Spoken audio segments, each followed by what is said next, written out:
kung 2,500 pesos, makakabili na kayo ng ham, makagawa ka na ng macaroni salad, makakagawa ka na rin ng spaghetti.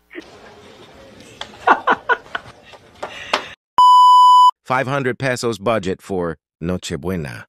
Mga kasenglot, mainit-init pa ang balita. Sabi daw, 500 enough na para sa Noche Buena ng isang pamilya. Eh tayo pa ba ang hindi makaka-relate? Alam nating lahat hindi talaga sapat.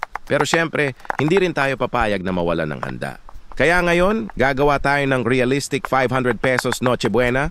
Hindi dahil sapat siya, kundi dahil ginagawa nating sapat kahit kitang-kita namang hindi. Umpisahan natin sa pagpapakulo ng pasta. Maglagay ng asin, pakuluan for 8 minutes. Tapos set aside. Igisa muna ang giniling hanggang maging light brown. Pagkatapos isunod ang sibuyas at timplahan ng asin at paminta. Dagdag sliced ham para kahit paano may special touch. Ibuhos ang spaghetti sauce, hayaan mag-simmer. Ang goal natin, lasang pang fiesta kahit pang budget meal.